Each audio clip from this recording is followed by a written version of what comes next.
Yeah, I think there is an echo. Okay, Hare Krishna. I think it's okay now. Okay, now. We're still echoing. Is it better? Hare Is it Krishna. all right? I think it's okay now, right? Yeah, okay, perfect. Bija Mamsar Bhutanam. So Akhandlasa Prabhu explained the first meaning. What's the second meaning of Bija Mamsar Bhutanam? The second meaning, I think, Prabhu, you explained that uniqueness of Krishna's, he being the seed-giving father, is he is one seed-giving father and gives rise to all different varieties, like the 8.4 million species Yes. of life and different species. Whereas in this Bhautik world, we see that there is one seed, like you said, Karela seed is there, we'll get Karela fruit. But Yes. whereas Krishna being the original seed-giving father, and he's the seed-giving father since eternity, Sanatan. Yeah. So he gives rise to all different varieties, 8.4 million species of life. Perfect. And the second part is, which is the first part, is perfectly fine. Mataji explained very well. So he gives rise to all 8.4 million varieties, which we see. Other part is when the seed, like in this Bhautik world, we see that when there is a plant coming from the seed disappears. Yes. Whereas Krishna is always there with us. Exactly. When even though different varieties are there, he's always there with us. Thank you. That's very, very important, because in this material world, the seeds disappears after giving birth to a new plant. But Krishna doesn't get disappeared. That's why the word Sanatan is used. So he has given a seed in the past and is not able to give any more seeds. So thank you, Mataji. So now how many examples which we have discussed? Someone else who has not, Jai Prakash, who can just give a quick summary, how many examples we are doing and how many Krishna has done so far. Examples in the sense, Prabhu, you mean? So in these series of verses which we are reading, Prabhuji, 8, 9, 10, and 11, Krishna gives 14 examples of his immanence aspect, which Manohar Prabhu explained in the beginning. So we don't see Krishna living Golok Vrindavan. No, we can see Krishna around us. Every moment we get in touch with these objects, so we can feel the presence of Krishna. Total 14 examples are given. Verse 8 has how many examples? 5. Thank you. Verse 9? 4. Verse 10? 3. And verse 11, which we're going to cover now, will have 2. It's very, very easy to remember. It's just going down 5, 4, 3, 2. So 14 examples are given. So we have discussed so far how much? 12. Okay, 2 more in the last verse in this series. So 7.11. Shraddha Mataji, would you like to read? Sorry, Ro, can I ask a question based on what we have learned so far? Ro, in previous class and the previous class, we discussed about 5 characteristics of Prithvi, 5 elements and 5 extra elements. I understood the relation between them, but what I'm trying to understand is, how does it fit in this whole context? Like, why do we need to study that? And what is the significance overall, Prabhu? Why are we studying these elements so detailed? Oh, we are not studying elements in detail. The detail is in Srimad Bhagavatam. I just gave an overview on that aspect. Shabda K Parusham Risho. So we're discussing that. So I just related Shabda, which is sound, with K, which is ether, and I gave other elements as well. But actually, it's not detailed study in Bhagavad Gita at all. So I just gave an overview just for our personal understanding from it. Detail is given in Srimad Bhagavatam 2nd canto, where every step is basically explained. When Narad Muni is asking question to Brahmaji, how this whole thing get manifested. Actually, first he asked to Brahmaji, looks like you're the supreme. And Brahmaji gets very embarrassed. He said, I'm not the supreme. There's another person on top of me who is the supreme. And through his help, I have been able to do what I'm doing right now, which you see. So Narad Muni sees Brahmaji initially. You'll see in 2nd canto quite details at the beginning. And then Brahmaji is giving the whole explanation how this whole material nature gets manifested from Pradhan. So Pradhan is all mixed up, Pradhan and Mahatattva, and then slowly, each object is coming out. So Brahmaji is explaining the whole thing. It's quite a few chapters there. So what we studied is literally one-liner of that. Is that okay, Prabhu? I just gave a little reference, Prabhu. That's all. That which element of the nature attached with which other element. Okay. So it's just an example, Bro. Just an example. 7.8. Yes. Yeah. So I just sort of expanded that but it's not so detailed. There, Brahmaji explains actually step by step how the sound comes from ether, how a smell comes in earth, and all those things. Yes. Yes. So second canto of Sri Bhagavatam. Okay, thank you, Prabhu. Thank you. Okay, we have two more hands. Thank you, Rupa Prabhu. Sakhi Radhika Mataji. Very quickly, I wanted to ask from the purport of 7.8 I was reading.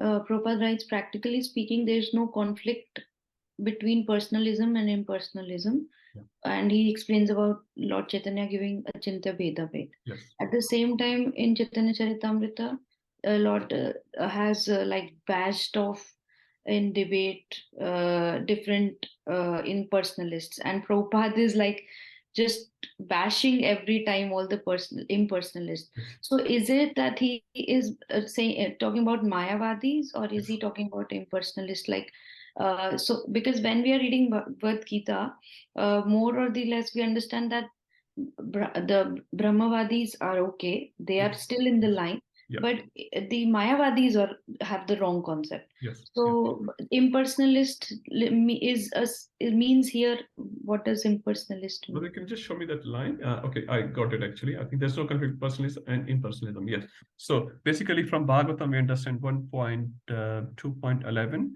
that there are three aspects of the absolute. First one is, as we understand, is Brahman. Second is Paramatma. And third is Bhagwan. Now, all three aspects are valid. Yeah. Chaitanya Prabhu usually gives this line, very beautiful line. An example which is correct may not be complete. You give an example, it's correct example, but it may not be complete. And he gave an example which I remember at least. One car is driving on the footpath and it hit a pedestrian. Actually, the driver was drunkard, that's what Prabhu said, and the wheel rolled off. And it hit this pedestrian, it broke his leg or hand, something like that. So who broke the hand? Wheel broke the hand. Is that correct or not correct? So Prabhu said, it is correct explanation, right? It's not complete explanation. Where does the wheel come from? It came from a drunkard driver. So ultimately, driver is responsible, not the wheel. But if I say wheel is the cause of the pain for this man, is that a correct statement? It is correct statement. Is it a complete statement? It's not complete statement. So similarly, when we talk about Brahman Paramatma feature of Krishna, they are also correct explanation of the absolute truth, because Krishna does exist in his impersonal feature. But is that the highest feature? That's not complete picture of the absolute truth. That's not highest. And it says the fight between Mayavad and say the personalist and impersonal is not because Krishna has impersonal feature is not. But the fight is of who is higher, impersonalistic feature is higher or personalistic feature is higher. So when we talk about the conflict, so-called conflict, the conflict is about who's superior. Sorry, like two religions are fighting. Conflict is not you are Hindu or you are Muslim or Isai, whatever. Who is higher? And every religion, so-called materially speaking, will try to prove I am higher than you. I'm higher. I'm greater. I'm better. That's a fight. So similarly, our acharyas explain the fight between personalism and impersonalism is not due to whether the feature exists. They both agree. But the Mayavad, sort of, they agree impersonalistic feature is higher. Krishna is also a manifestation of the Brahman. He temporarily exists in a body, say Krishna's body, as per their explanation, and then the body goes back to Brahman. So Brahman is the highest. But personalists say, no, Brahman is a lower aspect, personalistic aspect is highest. And the example, Bhagavad Gita 7.7, Mattah Partaram na anyat kinchidasti dhananjaya. Krishna personally saying, now Krishna is not saying Brahman within me is higher than me. No, he's saying Mattah, me. And you listen Chaitanya Prabhu, he will sort of bang his chest. He says, me means me, not someone else. If I think Prabhuji also gives example of, give me a glass of water. I am asking a glass of water, not a Brahman or something else inside me. No, me means me. When we talk about me, I'm going somewhere, I'm having pain in my body, whatever. So I'm talking about myself. So Krishna is talking about himself. There's no other aspect to it. Mattah Partaram Nanya. So that Mattah Partaram Nanya is the personalistic feature of Krishna. So our philosophy is personalistic feature is higher, Bhagwan feature is the highest. Although impersonal feature is also valid. Their philosophy is exactly opposite.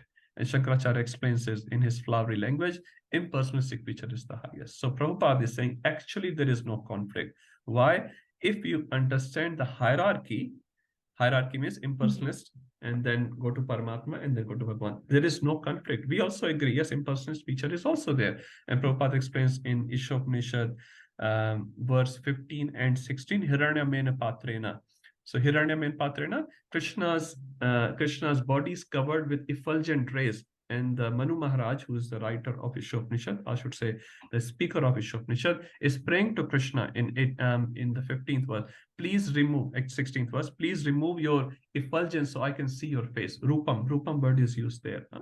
So we agree the impersonalist feature is also there, but it's not the highest. Behind it, there is a personalist feature. And last example, Prabhupada used to give a lot. When you see, if you are sitting in a room, there's a light bulb.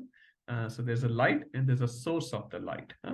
Source of light is higher than the light itself. Yeah. Sun is higher than the sun rays. Although in one sense, you may interchangeably use sun and the sun rays. Sun has come in my room. Dhoop aa rahi hai, bahut surya aa raha hai, whatever we say. So, but in one sense, sun is higher and the sun god is the highest. Okay. Sure. Thank you. Thank you, Mataji. Nice question. Ujjwala Mataji. Hare Krishna Prabhu. Yeah, just ask you a quick question about, you mentioned that Earth has 5 unique characteristics. So which is sound, touch, sight, taste, and smell. So I can understand the 4 of them very easily, but about the sound, I was just thinking what is the characters, how Earth has the characteristics of sound. Is it referring to the electromagnetic waves that are heard from in the space? Is that what is referring to, or how is it sound? Okay, so electromagnetic rays, what do you mean, Mataji? I'm just not able to get the connection here. So electromagnetic waves, they emanate some understand that. sound. Apparently they can be heard in the space. That's what I've heard. So when it says that sound is a characteristic of the Mother Earth, is that what it's referring to, that the sound can be heard from emanating from Earth, or is it referring to something else? Earth facilitates the transmission of sound, basically. Earth has the ability. So I just want to distinguish your question in 2 parts, if I'm understanding it correctly. So when you're talking about this modern scientific aspect and Vedic aspect, it can be quite different. One example I can give of ether. So ether, what we call in Vedic conception, is a space. Akash. In Hindi, we call it Akash or sky. Now, as per modern science, and others can also accept or reject this, there is no such thing called Akash. There's no such thing called sky. That's what science says. Science does not have this agreement, at least in this aspect of having a ether aspect. So they talk about space, but no Akash. But we say, no, the Akash does exist because we exist in Akash. If there's no Akash, we will not be existing. Like if there's no Earth, we will not be able to sit down. So first we have to separate these 2 sort of pictures. Now, which is correct and which is not correct, there's a lot more explanation to that. But in coming back to our original picture, where Earth has this ability of sound, Earth facilitates the transmission of sound. When Earth is there, Earth will have already included ether in it, and ether has this unique capacity to transmit the sound. So from that aspect, we are saying, because Earth has everything, because on Earth we live. And as we know from Ishopanishad, the first verse, invocation verse, Om Purnamada Purnamidam. So this is a complete unit created by Krishna. Is that okay, Mataji? Yeah, okay. Yeah, because Earth has water, Earth has fire. I'm just saying. So Earth includes all those elements. So all those elements will have this unique characteristic. But if you look at the Earth unique characteristic is smell, fire will not smell. I'm just saying, give an example, because Earth in hierarchy is higher than fire. But Earth will have fire. Inside Earth, there will be a fire. And the example given in Srimad Bhagavatam is, if you light up a wood, for example. So wood has fire. That's what our Bhagavatam says. Wood has fire. It just gets manifested with the help of that matchstick. If you put a matchstick in a proper wood, wood will burn. Where the fire is coming from? Wood already has fire. That's why example is given, analogy is given. We all are Krishna conscious. We just have to get that matchbox, that matchstick, which our Guru ignites in our heart, and the fire of Krishna's love will just get manifest. We just don't have to stop it. And the example given is, don't make this wood wet. What is this wetness? Wetness is our material desires. So if you pour too much material desires on our head, this wood, which has a lot of love for Krishna, will not burn as quickly as it will burn without the material desires, means without the wetness. So if we don't wet ourselves, our consciousness, don't pour too much material desires, Guru ignites it and it burns. It burns. We just have to facilitate that process. Is that okay, Mataji? Yeah, thank you, Prabhu. Yeah, thank you, Mataji. Manmohan Prabhuji or Shraddha Mataji? So just on Sakiradhika Mataji's question, like, I mean, I just want to know, how do the Brahmavadis think? Like, what is the process? I know we discussed a little bit last time as well, but you were going to explain it in the coming chapters. But since the topic has come, if we have time. Sure, Prabhuji. I can do a quick one here. We'll read this in the 9th chapter in the first part. All of this. So quickly, so there are 3 terms. So we have, personalistic, and we have called it impersonalist, and impersonalists are divided into 2 parts, Brahmavad and Mayavad. So when we say Brahmavad, okay, what does Brahmavad means? Vad means philosophy, Brahm means Brahman, philosophy of Brahman. Now, it is a valid term. Krishna has this Brahman aspect, which we are saying again and again. There's no problem. So one who understands Krishna as Brahman, they are called Brahmavadis. In very simplistic term, I'm saying, right? One is called Mayavad. Now, Mayavad, in general, when we translate into English, we call it impersonalistic. So not every Mayavad will be under impersonalistic. So all the Brahmavadis, they start with Brahman, Brahman, Brahman. That's fine. But Mayavad actually is a subset of Brahmavad. But nowadays, it has become other way. Mayavad has become a superset, and Brahmavadis are the subsets, and they practically don't exist. And I heard in a lecture again in Chaitanya Prabhu's lecture, very nicely he was saying, actually he's saying today's Mayavad Brahmavad is just a khichdi. He used the word khichdi. Many people themselves, with all due respect, don't know what's the difference between these things. But the explanation is given. So Brahmavadi means one who considers Krishna's Brahman aspect as all in all, which in one sense is true as well, but it's not the highest, as we said. In one sense, it's true. Krishna has Brahman aspect. Definitely. We say, Aham Brahma, Aham Brahmasmi. That's a sutra. Is it correct or not correct? When I say Aham Brahmasmi. Yeah, we are part of the Brahman. That's right. So we are also Brahman. So we are Brahman. But if I say Aham Param Brahmasmi, is that correct?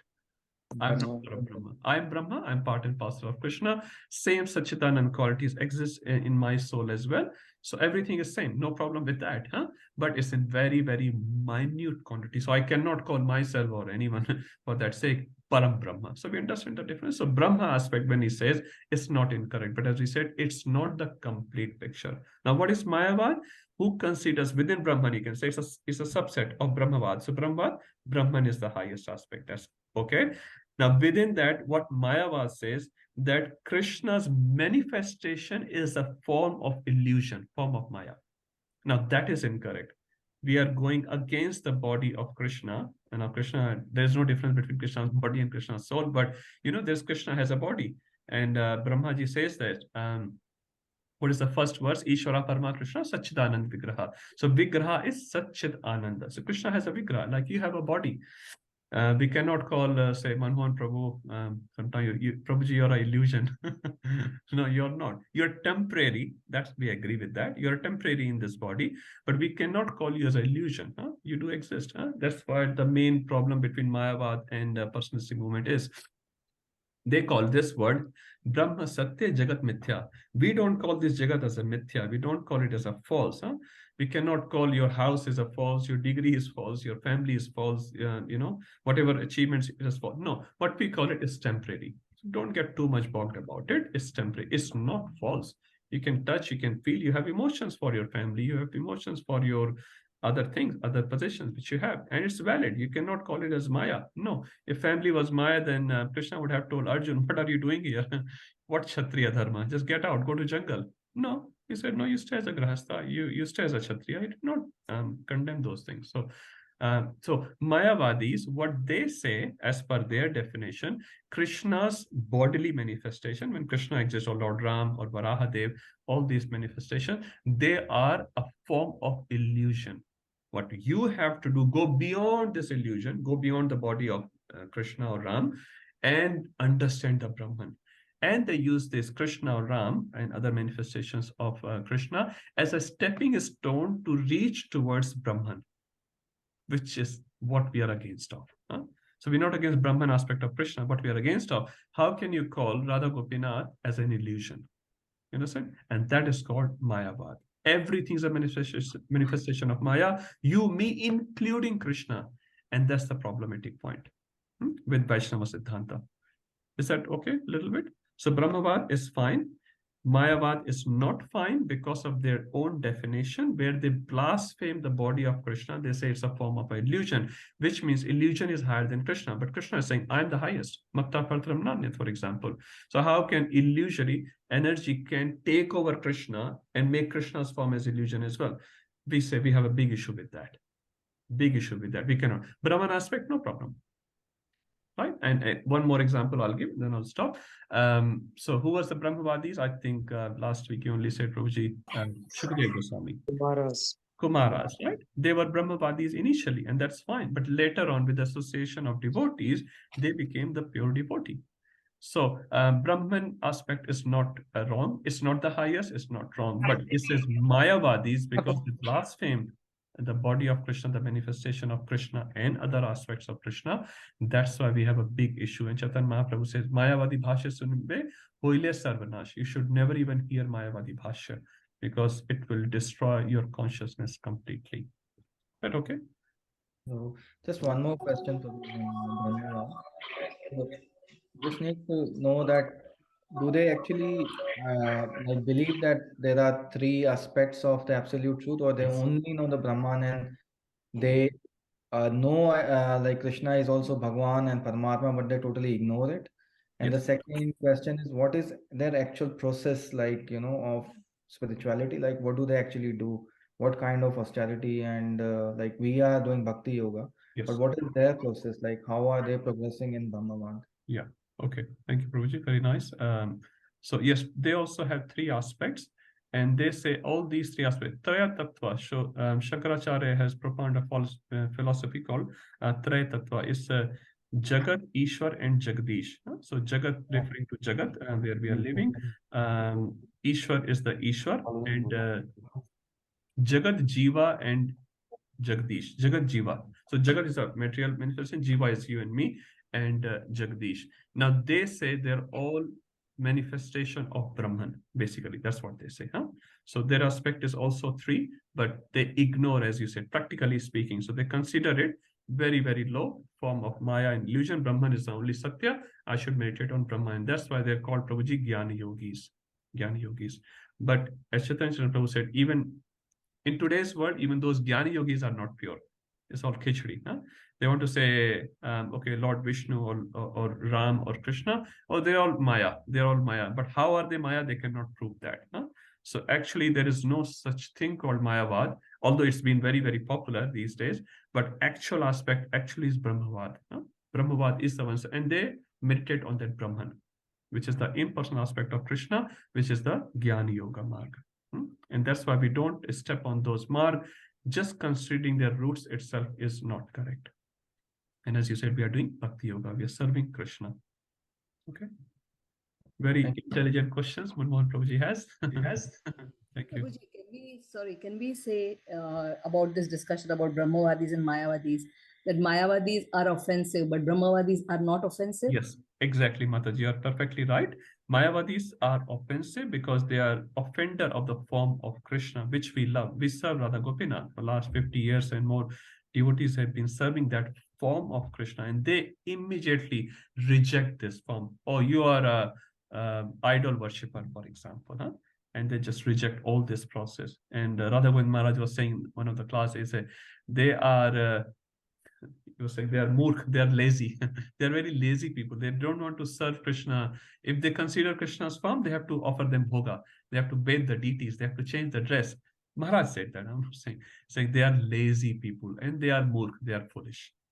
Clearly said that because of their laziness, they reject the form of Krishna. Where he says Vaishnavas are very intelligent. Just by serving Lord as the way they serve themselves and their family, they are going back to Godhead. Like you cook some prasadam for your family, same bhoga you offer to Krishna, right? Thus, by eating that bhoga as prasad, you are going back to Godhead. So there's no separate endeavor to do those activities. And that's how we spiritualize every single activity of our life. Or at least we are supposed to spiritualize. So thank you, Mataji. It's a very good point. So they are offenders. Brahmavadis are not offender. And that's why there's a probability of Brahmavadis becoming devotees when they get in touch with pure devotees, as happened with the four Kumaras, for example, and Shukdev Goswami as well. Okay, Jai Prakash Prabhu. Prabhu, just in continuation to this, the 14.27, I think that highlights this, where Lord says, Brahmano hi Pratishtaham. Yeah. I am the source of the impersonal Brahman. And Thank again, list all the qualities like imperishable and everything, but he is the source of. Yes. Thank you. the- Very good reference, Prabhuji. And others can have a note. 1427 is also a very good reference where Krishna is saying, I am the source of that Brahman. Very clearly, 7.7, 1427. Thank you, Prabhu. And just one question on the previous one, Prabhu, where Lord says, I am the original seed of all existence. This is what I heard from some of the senior devotees as well. So even though Lord being the original seed, like when Mahavishnu or Krishna, he breathes, the material worlds get manifested. And when he glances, he impregnates.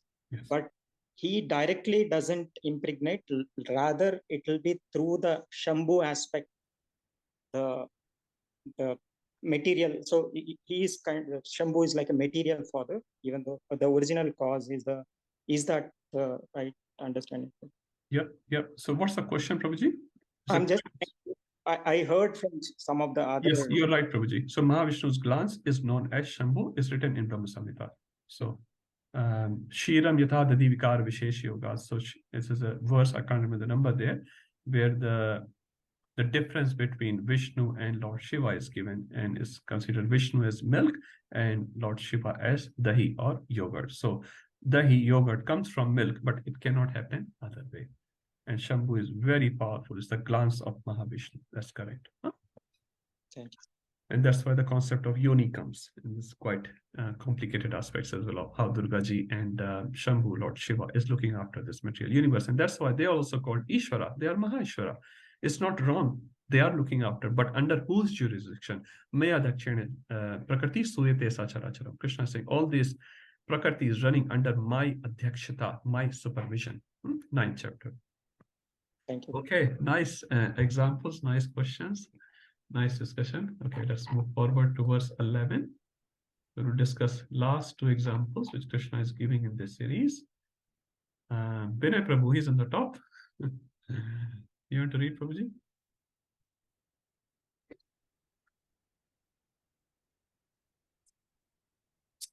Balam balabatam chaham. Balam balavatam chaham. Kamaraga vivarjitam. Kamaraga vivarjitam. Dharma yaviruddha bhuteshu. Dharma aviruddha bhuteshu. Kamosmi bharatasharva. Kamosmi bharatarshava.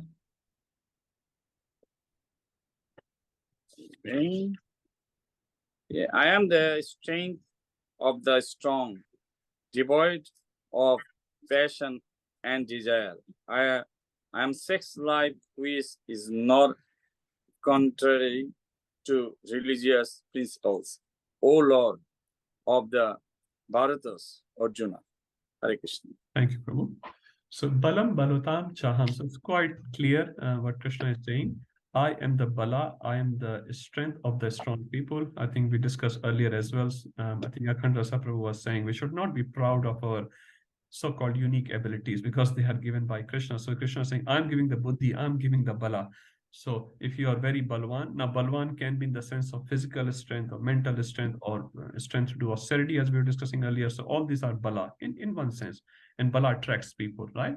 And sometimes we get proud of that. But Krishna is saying balam baltam jahang, but which bala I am, which strength I am, kam raga vivarjitam. So here kam. Now in this verse, you see the word kam is used in second line and in the fourth line. Huh? So same word is used. So Sanskrit is such a language, beautiful language. The meaning of the word changes as per the context. So both are same word, but the meaning is different. So what is the meaning of first kam? So what's the general meaning of kam? Anyone? We have discussed it many times. Desire. Desire. Thank you. Kam is kamna. Lust. Lust, that's also correct, but that's a sort of extreme meaning of that. And we take it like that. And again, the translation is absolutely correct. I'm saying that can be implemented in a smaller aspect as well. I think I gave this example of Jananda Maharaj, His Holiness Jananda Maharaj. He was giving an example in Sydney some time ago. He was saying we can be lusty for a pakoda as well. Now, if you read this line, okay, lusty for a pakoda. Why? Because I want this pakoda, I want to taste this pakoda without offering to Krishna. That way I can be called, Maharaj said, I'm lusty, I can be lusty for a pakoda. Very small thing, not such a big thing, but very small thing. So lust comes as soon as we take Krishna out. And that lust, as per Chaitanya Charitamrita, is when we are serving our senses, we are called lusty, kami. And when we're serving Krishna's senses, we are called bhaktas. It's very simple. So when we are serving our senses, and that can be anything. I'm eating a pizza without offering. That's also a lust. That's a kam. So this first kam here is referring to a kamana and also to attachment. And we have different meaning, as Prabhuji said, lust, which we'll discuss in the second meaning here. So first one is kam raga vivarjitam. So, and Prabhupada writes the meaning kam as passion. So many times people do bodybuilding for what purpose? To show to their peers, to their friends, how great my body is. Hardly they use their body in that sense, isn't it? Like Kshatriyas in the olden days, in the Vedic days, they will learn all these arts to protect citizens. They're not showing off their body in that sense. But nowadays, most of the time, they don't use. It just increases their pride. So that bal, Krishna is saying, that bal I am not. But which bala is there? Kam rag is devoid of passion and attachment. Attachment is I am so great. Passion means, do you see my body? Six pack or 8 packs, whatever it is. So that bal Krishna is not. But what bala I am, the real bala. For example, Arjun was also very balwan. He was very strong. Yudhishthir Maharaj, Bhim, they're all very, very strong. Like if you talk about their strength, it was amazing. I heard somewhere, not sure how correct it is, Arjun's Gandhi was like few thousand kilos Gandhi he could carry. Now, he never said in any statement, at least I've heard in Mahabharata, look at my strength. I can carry this heavy Gandhi. And he could shoot, I think, 6 types of different arrows from the Gandhi at the same time. Never there's a statement made by Arjun that I am so great. So Krishna is saying, that is strength I am. He was not proud of his strength. He was dependent on Krishna for giving that ability. And he used that ability in a very nice way for protecting people.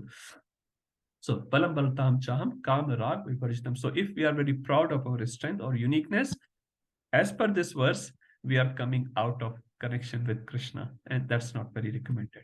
So rather we say, oh, Krishna has given me this ability.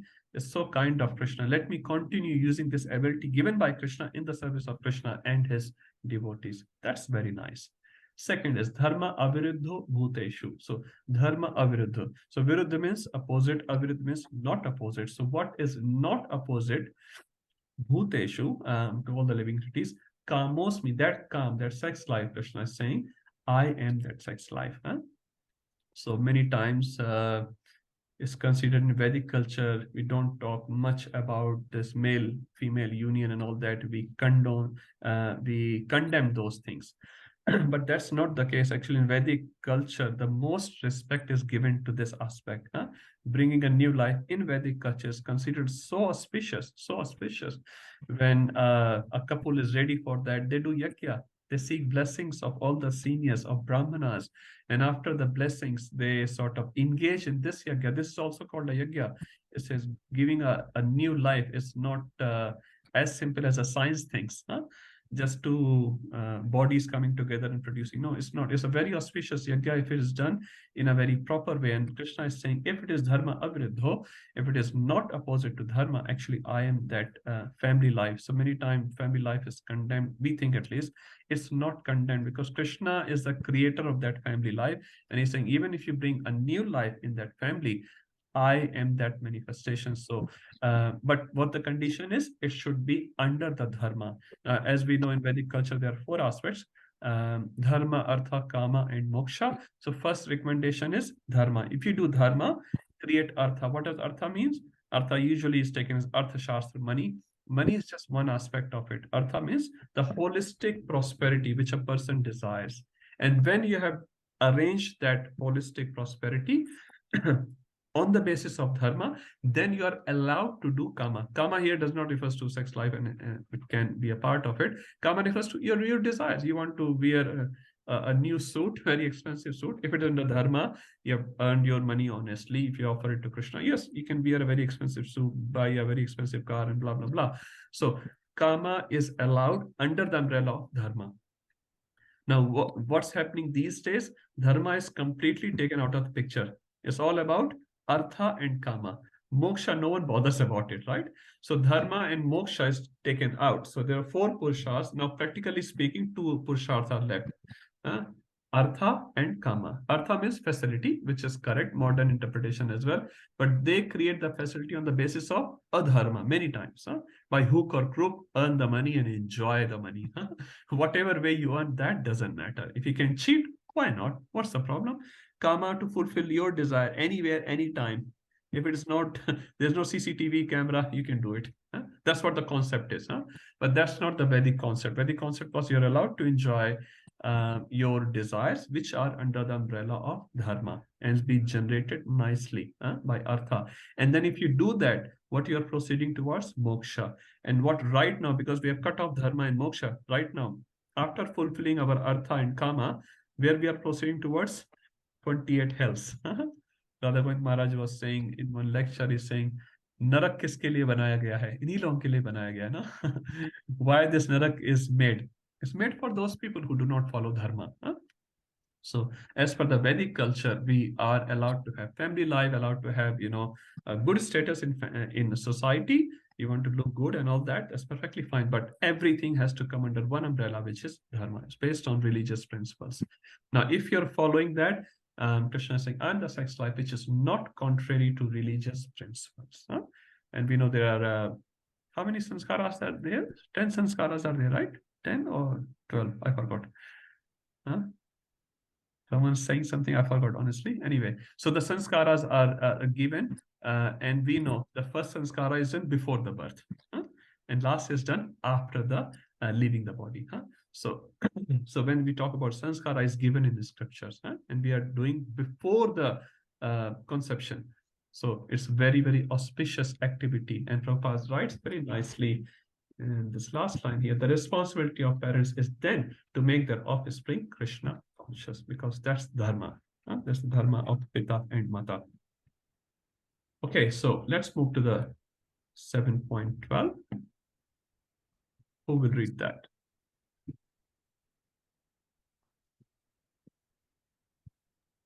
I can read, Prabhu. Yes, Mataji, please. Ye chaiva satvika bhava. Ye chaiva satvika bhava. Rajasas tamasascha ye. Rajasas tamasascha ye. Matta eveti tan vidhi. Matta eveti tan vidhi. Natva aham teshu te mayi. Natva aham teshu te mayi. Translation: know that all states of being, be they of goodness, passion, or ignorance, are manifested by my energy. I am, in one sense, everything, but I am independent. I am not under the modes of material nature, for they, on the contrary, are within me. Thank you, Mataji.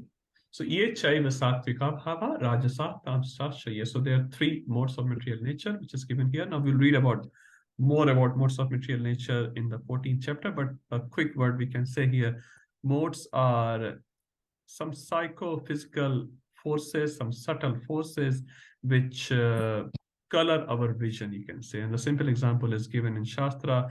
When you have red glasses, everything around you will see as red. You have blue glasses, you will see everything as blue. So whatever tinting you have in your glasses, for example, that's how you see the world. So if someone's eyes are tinted with mode of goodness, he will see the world in mode of goodness. If someone's eyes are tinted with passion, he will see the world in passion.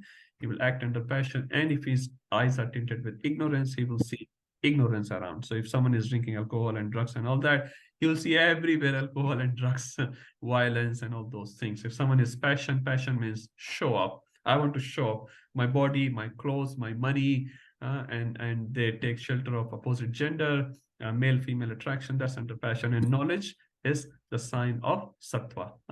So if a person in ignorance, mode of ignorance, get distressed, what does he do? Botal kahan hai? Where is the bottle of wine? That's what he looks for. I'm very stressed. Give me some alcohol. A person in mode of passion, when he gets stressed, what he does?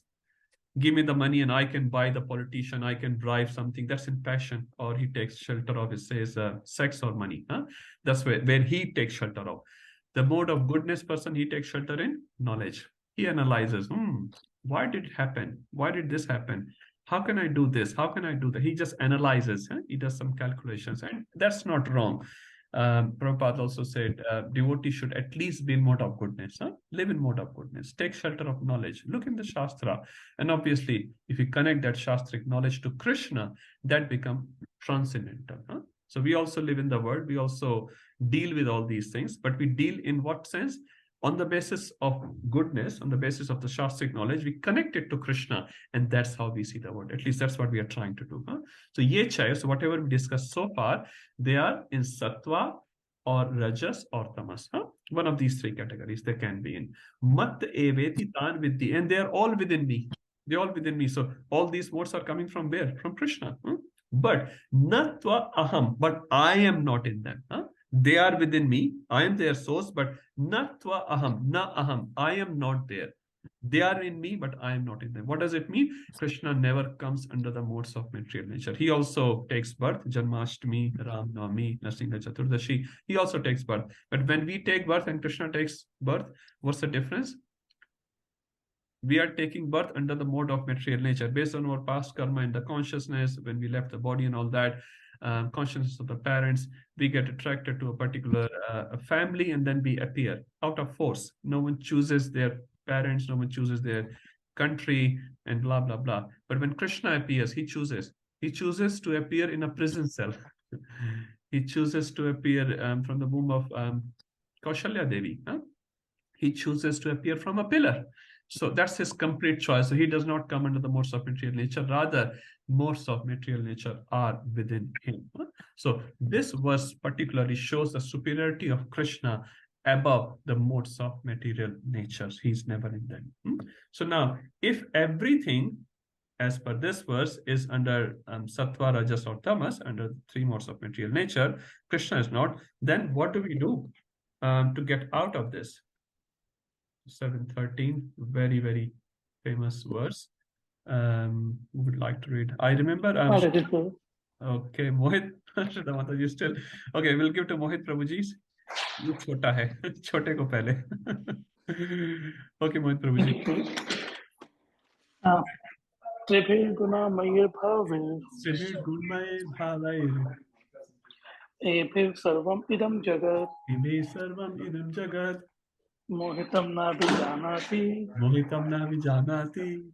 Mam ebhe param apayam. Mam ebhya param apayam. Deluded by the three modes, goodness, passion, and ignorance, the whole world does not know me, who am above the modes and inaccessible. Thank you, Prabhu.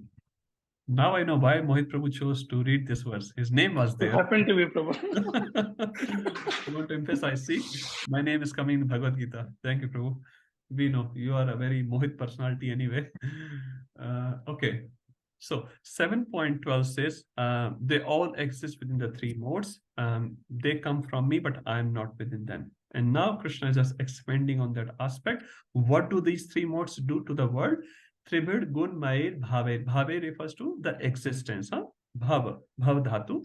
Bhave, existence. Tribir refers to teen. Trishul, for example, we have three. Tri, teen. Gun, Mair. So all this existence is made up of these three modes. Tribir, Gun, Mair, Bhave. Huh? Ibhi sarvam idam jagat. All this idam jagat, this jagat where we are living in, is made up of these three modes of material nature. Everything is impacted by it. And Krishna says, mohitam. Huh? Every sarvam idam jagat mohitam. So this you can read as one line. Sarvam idam jagat, this idam jagat, everyone is illusion, bewildered. Mohitam, because we are illusioned, but na abhijanati. We are not knowing. What we are not knowing? Mam. Huh? So Krishna is saying, because you are under the modes of material nature, you do not know me. Huh? And who I am, Krishna gives his unique characteristic. Mam ebhya param avyayam. I am param and I am avyay. What is the definition of param? I think Manmohan Prabhuji was saying initially para and apara. So para refers to the transcendental and apara refers to the inferior energy of Krishna. But Krishna is saying, I am what? Para. I am para. I'm beyond. I'm transcendental. Right? And avyay refers to vyay. Everyone knows in Hindi, vyay karna. Jada vyay mat karo. Don't spend foolishly. Huh? Our parents used to say. Huh? They still say. So avyay means do not spend. So become very miser. So what does it mean by avyay? Prabhupada writes imperishable. Huh? So like if you leave your milk or vegetables outside after 2-3 days, milk like within 1 day, it's so hot these days, so it will go bad. It's perishable. Huh? We call it's perishable. Even Woolworths call it perishables. Huh? But Krishna is imperishable. Our body is imperishable or perishable? Perishable. We're all getting old. When we joined this class at 4 o'clock, you were younger. Now you're all old. Bad news. Huh? I'm also older. So we're all 1 hour older than when we joined. So we all are perishable, but our soul is also imperishable. So Krishna is saying, I am Param and I am Avyay. Now there's another aspect which we can look. Avyay can also refer to the time aspect. So we are under the time. Because of the time, we are getting vyay. We are getting spent. Our bodies are getting spent. But Krishna is beyond time. And Param refers to space. Krishna exists everywhere. Can we exist everywhere? No. We are sitting in our home, for example. I'm in Chatswood at the moment. Madhuri Mataji in North Sydney at the moment. So we can only exist at one place at a time. But Krishna is not limited to the space. Krishna is present in North Sydney, in Chatswood, in Glenfield, in Kellyville, in Hornsby, everywhere Krishna exists. Huh? That is Param aspect of Krishna. And Avyay aspect is imperishable. Radha Gopinath, 50 years ago, when he came to this temple, or 51 years ago, he was still very young looking, sweet boy. After 50 years, you look at today's Vasant Panchami darshan, so beautiful darshan. He looks even younger today. Huh? He doesn't. Actually, sometimes I feel when he came, he was older. Now he's younger. Devotees ne serve kar karke young bana diya hai. Devotees served so much. Lord is looking younger and fresher. You look at us after 50 years. Sorry to say, bad news. Whatever is your age, 30, 40, 45, whatever. After 50 years, we'll speak to each other if we are here. We'll not be able to look at, oh, itne budhe ho gaye. So many problems we'll have in this body. But Krishna's body is Avyay, is imperishable. He's beyond the limits of space and time. Any example from Srimad Bhagavatam, anyone remembers? That Krishna is Param and Krishna is Everyone knows that. And I'll say, Several examples that Krishna is present everywhere, like when Narad Muni came and saw a lot of Krishna was there with all the queens. Thank you, Mataji. That example actually is for both Param and Avyay. Because Narad Muni explains, when I went to different palace, there was a different time zone. So within Dwarka, 16,000 palaces of Krishna's queens, not only have different families, they had different time zones. So somewhere Krishna was getting up and doing yajna, somewhere Krishna was doing his daily activities during the day, and somewhere Krishna is coming back in the night. Is explained in Bhagavatam. So that's a perfect example of Krishna is Param and Avyay. So same time, Krishna exists in different time zones. I don't know how does it work, but that's Krishna. Huh? That's why he's Supreme Personality of Godhead. Thank you, Mataji. Perfect example. So we understand. So everyone in this material world is mohita, is bewildered. Why? Because they are under the modes of material nature. Huh?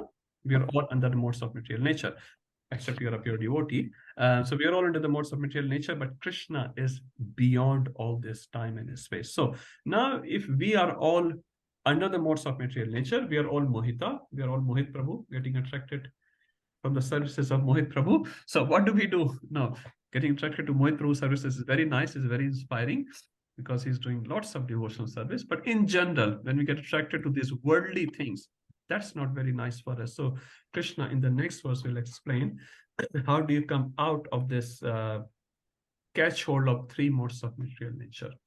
And now the supremely famous verse. Now I can request Shraddha Mataji. Okay. Request it 3 times. Thank you, Prabhu. Thank you so much. Hare Krishna. Hare Next.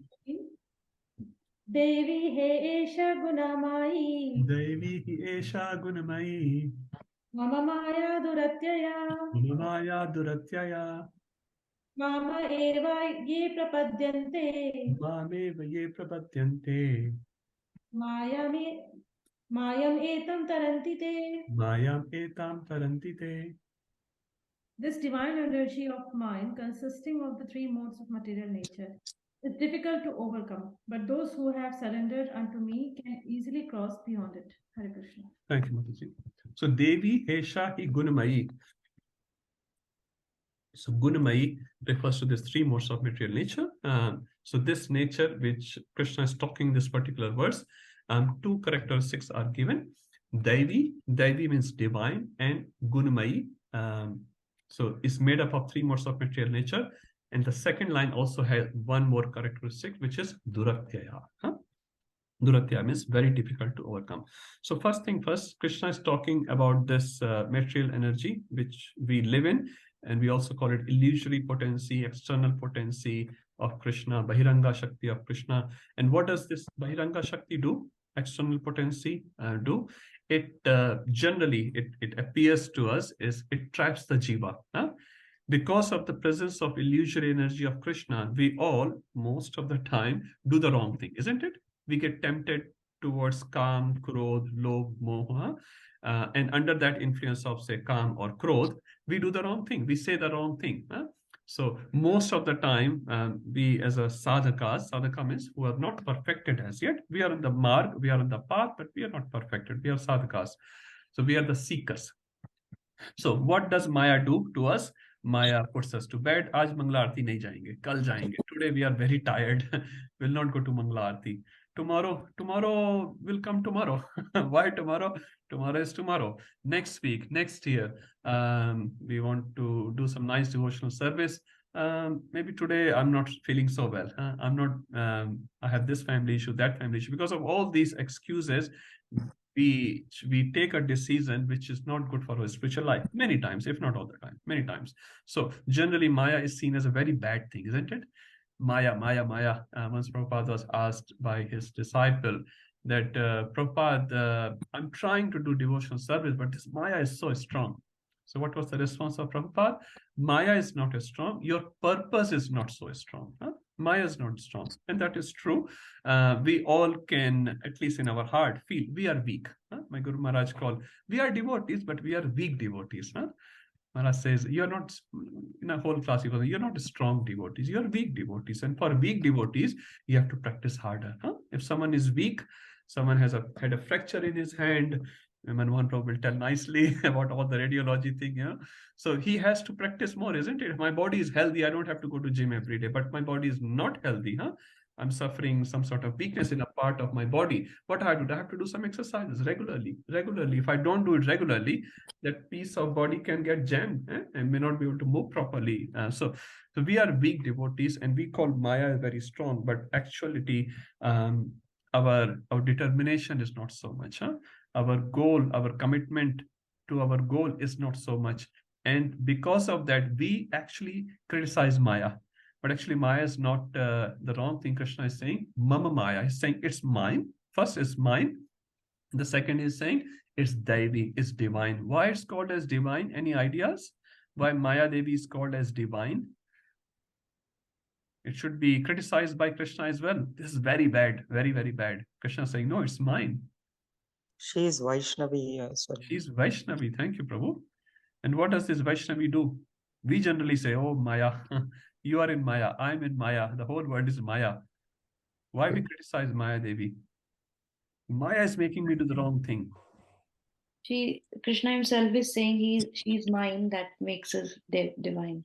Very good, but this is just an emotional statement. Sorry. You know, like we can say, my son or my daughter, they are very intelligent. Oh, you are the mother. That's why you're saying that. सबको अपना बच्चा अच्छा लगता है. She's Prabhu, doing these modes are also coming from Krishna only. Modes are coming from Krishna. Maya Devi is coming from Krishna. Okay. What else? I'm looking for more divine. Why it's called divine energy? Now, Krishna is not biased. Yeah. No, actually, she is working for Krishna. Under Krishna's instruction, she is taking care of this material world and taking care of this material world. So she is actually working for him. So she's Durga Devi, just like Durga. Durga is like the palace. So she is the caretaker of the Durga, like this material world. So she's working for Krishna. Yeah, she's working for Krishna. That's also nice, but that doesn't make me favorable. She's working for Krishna. She's taking care of the kids of Krishna. Sorry, I'm just expanding on it so everyone can think more. But that also doesn't make her a divine energy. She's beating the kids. So much violence is going on, murders, rapes, and so much bad things happening around the world. Take one to surrender. She is helping Maybe us. one at a time. Maybe Rupam Prabhuji. Yeah, Charu, I was just saying that this jail, she's looking after this jail so that jivas like us can follow through proper rules and regulations and finally get the opportunity to go back to Godhead. So ultimately, although she is beating us, she's making our life not hell but difficult, but it's for our own benefit. It's in the interest of us. Thank you, Rupam Prabhu. Rupam Prabhu said the very nice point. So, Shraddha Mataji, what you said is correct. I was just expanding on it. I was not going against it, but just expand. So, yes, she is looking after the jiva. She is making Durga. Durga means a fort.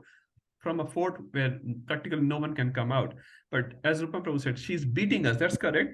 Beating for what purpose? Beating for the benefit of the jiva. One example, not contemporary Vedic example, in Gurukul, sometimes a guru will chastise the disciple, sometimes a physical punishment, which may not be correct, right? But what was the purpose of the guru? Good purpose, I would say, not a bad purpose. What was the purpose? To uplift this student. All right, this student is not studying, is not spending time in studying, is just playing all day long. Sometimes he chastises, sometimes parents also chastise their kids, and sometimes when parent cannot chastise the kid, what do? They hire a tutor. Tum usko dand do, you handle my kid. I cannot handle my kid. I'm just too soft. My kid doesn't hear me. Ye sahi hai ki galat hai? Huh? Is it true? All the parents are smiling. They cannot handle their kids. It doesn't mean they cannot handle. It's just, for the kids' benefit, they hire a tutor, they pay him $100 an hour or something, and they say, okay, he will listen to you because you are a third party. Huh? So similarly, now here there's no third party. This is also Krishna's children, Krishna's energy. So Durga Devi is beating us. She has a trident, Trishul. And what does this Trishul do? When Maharaj was explaining, when she's poking us, the Trishul is saying, go back to Krishna, go back to Krishna, go back to Krishna. Huh? Every time she beats us, this is what we should experience. Not we should start blaming the person who is poking us. No, he's blaming us because whenever till the time you're in the material world, you'll be beaten. That's for sure. So what Durga Devi is saying, get out, get out, get out. Huh? So every thappad we get, every beating we get in the material world, instead of getting frustrated and upset, what we should feel, this is not a place. Prabhupada says, this place is not for gentlemen and gentle lady. Huh? We should all get out. We are here for some reason. Somehow we came here. Now what we should do? Get out from here. Don't overanalyze it. Huh? So Durga Ji is doing all this under the instruction of Krishna. As some devotee said, she's taking care of the kids of Krishna. But for what purpose? To uplift the jiva. She is actually very shameful on this act. If you read Srimad Bhagavatam first canto around 6th chapter, when Veda Vyas is doing meditation after Narad Muni leaves, everyone knows the pastime. She's meditating and she sees Durga Devi, she sees Krishna, Durga Devi as well, and Durga Devi is hiding her face. It's written in Bhagavatam, there's a picture as well. Huh? Durga Devi is hiding her face. Why she is hiding her face? Because her service is very sort of not praised much. Huh? Anyone praises the service of Durga Devi? Only devotees. Everyone else blames Durga Devi. You are beating, you're so bad. Arey Baba, beating for what purpose? Beating for one purpose. Please, my dear Jiva, Jeev Jago, Gaura Chanda bole. wake up, wake up, wake up. And she's trying to wake up the soul. Wake up the soul. Don't be here. Don't be like a good mother or good father. If the kid is in danger, in Hindi movies, you will say, Mama bolegi, "Chao, tum bhag jao, tum bhag jao, tum bhag jao." Huh? Mama is saying, let me die, but my kid should run away from the scene. Why? She wants to protect the kid. Huh? Mother loves kids so much. Mother is not saying, get out. No, mother loves, this is the love of mother when saying, get out from here, otherwise you'll also be killed. Huh? Similarly, Durga Devi, in one aspect, she's saying, get out from here. I want you to get out. Why? For your own benefit. So Krishna is saying, Devi, she's Devi. Huh? Now, this is the famous verse 714, which is referring to the external potency of Krishna. There's another famous verse in 9th chapter where Devi word will be used for Mahatma Nastu Mam Partha, Devim Prakriti Mashritaha. That verse is example of inner potency of Krishna. Huh? So you can have, Devi can also have two meanings. Here, Devi refers to Prakritic energy, external energy, and that Devi will be used for internal energy. And Bhaktivinoda Thakur also says that verse is an example of Srimati Radharani. So Bhaktivinoda Thakur has given a very Rasik commentary. 9th chapter is so nice. So nice. We'll read 9th chapter from different perspectives as much as possible. Our timelines sometimes are just tight. Anyway, so here, Devi refers to Durgaji. And nice. This is also a verse to remember. Sorry, Prabhu. That's this a verse. Is also a verse to remember. Rupa Prabhu is always remembering the list. Huh? Good. That's a good thing to remember and reminding all of us as well. Okay, so Mam Maya Duratya, and the exam, another characteristic given by Krishna is Duratya. Duratya refers to very, very difficult to overcome. So is Maya easy to overcome? We all know. Bharat Maharaj, for example, just an example given by Krishna. He didn't fall down, his acharyas explained. But the point is, even Maya Devi can capture. If you look in 10th canto of Srimad Bhagavatam, practically all the demigods are bewildered by Maya Devi, including Brahmaji. Brahma Vimohan Leela, Indra is always bewildered. Not always, many times he is bewildered. In Ramayana, he is bewildered. Lord Shiva also, he, not directly it says in Bhagavatam at least, but he also goes to Banasur, for example, and he sort of goes with Banasur, and finally he got defeated by Narayan Jur, and there even Shiva surrenders. In 10th canto I'm talking, like 4th canto Shiva clearly says, Vasudeva, take the shelter of Vasudeva, clearly says, he's my Lord. Huh?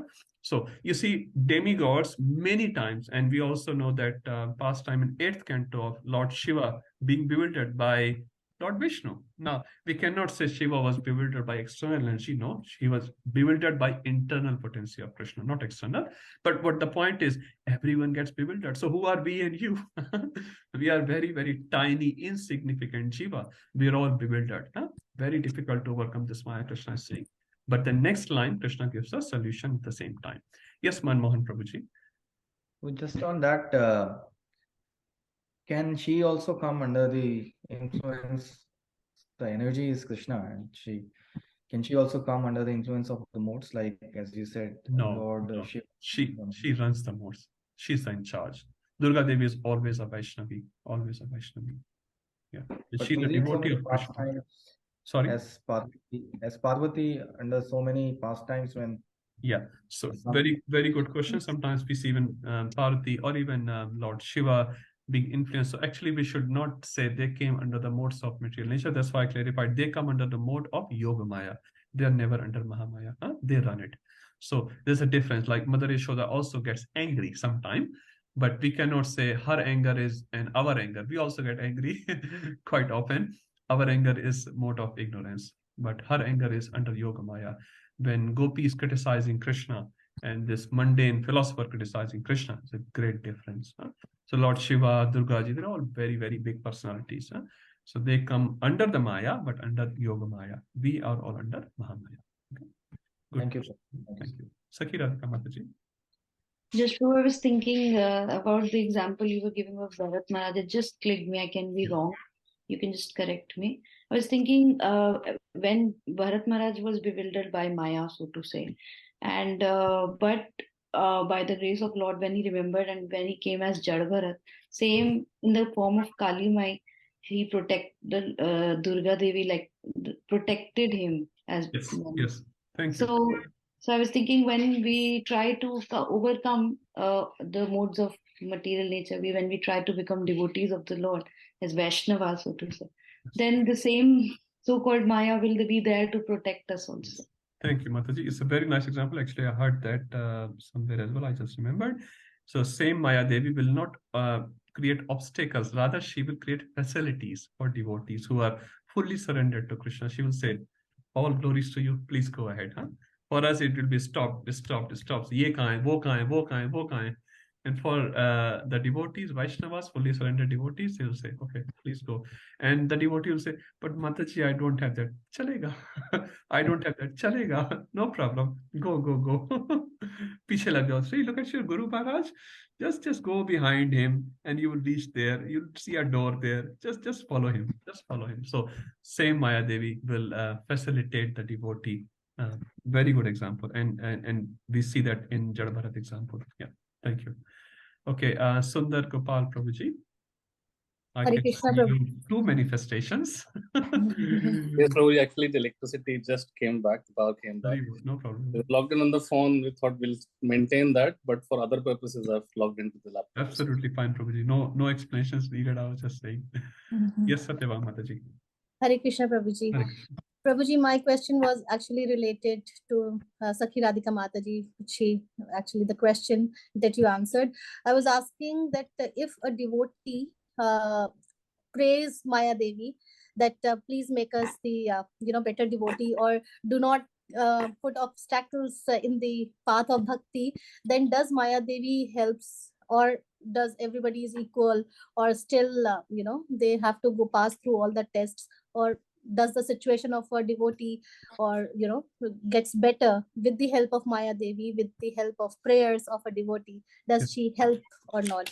Okay, thank you. Very nice question. Everyone is thinking practically now. Okay. Okay, I'll give you one simple example, Mataji. Suppose you're a school teacher. Suppose. I think you're not, but if you're a school teacher, you love your students, you have 20 kids in your class, and you love all the kids like your own kid. That's fine. But some kids start praising you. Teacher ji, is bar exam rehne do na. Teacher ji, why do you need an exam? Why do you have to be so tough? Will you leave them to go to year 2, for example? You are teaching in year 1 just because they praise you, but they're not ready for year 2. They have not studied well. For example, which kid you will leave to go to year 2? Who are ready, who are qualified, who have done their homework, right? So just by them praising you will not impress you, to be very honest. Just by praising, because suppose they are lazy, they want to play more and no study or less study. As a good teacher, what you will do, you'll say, no, beta, I love you, but I cannot let you go to the next class. You're not ready for it. You haven't done your homework. You haven't learned what you're supposed to learn. So just praising Maya Devi or praying to Maya Devi even will not solve the problem, to be very honest. We have to be ready. How you be ready, that you have to pray to Krishna. Huh? So I'm not saying you cannot, as a Vaishnavi, you can pray to her, but that just will not solve the problem. And it's very clear. Why should, she's honest, right? Now, you cannot give any bribe to her. In material world, maybe you can, but so like simple example, you being a teacher, you will not let a kid go to the next grade because you'll say, beta, you're not ready. You have not done your homework. Better you stay one more year in this class. I'll teach you again. I'll be harder on you because last time I was too lenient for you. And all the parents know they do that to their kid as well. Sometimes they're too lenient and बच्चे फायदा उठाते हैं. चलेगा. Mummy को तो ऐसे ही पटा लेंगे. पापा को ऐसे ही पटा लेंगे. हाँ? We can do anything, but when the teacher comes, so in that sense, it's very nice. It's very nice to give your child to a third person who's qualified and say, you take care of this. So you give another aspect of life to the kid. You give love and all this nice emotions, but she or he can be very strict, which is also good for your kid. Is that okay? Yes, Prabhu. Thank you. Rupam Prabhuji. Hare Krishna. Hare Krishna. Quite similar question than the previous two, but in a different direction. So those who are worshippers of Durga Devi, for example, in Bengal, you see there is a very strong and high-level following of Durga Mata. Some of my friends and others, they also fast for 10 days, and they have different levels of fasting, starting from water to only one thing. Yeah. But their intention is not to get into devotional aspect, not in the bhakti aspect. So how does it work in that way when Durga Mata is aware of their intentions, but also she needs to look after her prime duty of pushing us jivas into the devotional life? In that sense, how does it work? Very nice question. How does Durga Devi as a Vaishnavi will deal with these kids who are nice, but they are not on the right path? They are doing mehnat as well. They are doing hard work, right? As you're doing 10 days fasting and all this. It's not easy. They are doing austerity. They are doing some sacrifice for Durga Devi. So Prabhu, very nice question. Shastra gives the answer. So it's a Durga Devi and Shankarji, Lord Shiva. They have two types of krapa. One is called Sakapat Krapa, one is called Nishkapat Krapa. Sakapat Krapa means when you worship Durga Devi or Lord Shiva for material opulence. And as we know, Lord Shiva is Ashutosh. It comes very quickly. You say, Maharaj, I want 10,000 arms. Maharaj, I want to become the king of the whole world. Ravan says, give me that, give me that. And Shiva is like, don't bother me, just take what you want. He is busy in Ram Bhajan. He's doing Ram, Ram, Ram, and he's saying, Papa, ek chocolate de do. Papa, give me one chocolate. Papa, can you give me that toffee? Papa, can you give me that? Papa is like, do whatever you want. Let me do my mala, right? Many times it happens. And kids are constantly coming and bothering Papa or Mama. So as a nice father, in many instances, he will say, take it and go. So Prabhuji, based on their intention of what their desire is, for example, they have a lot of material desire and they're fasting and all that, that's fine. Durga Devi fulfills that, but that's called Sakapat Kripa. This is Kripa. They say, oh, Durga Devi Kripa say, I got this, I got that, I got good health, I got good family, money and name and fame and all that. Who is giving? Durga Devi actually is giving. It's written. Shankarji is giving. But it's called Sakapat Kripa. This Kripa is with cheating. Because they want to be cheated. Durga Devi said, no problem, no problem.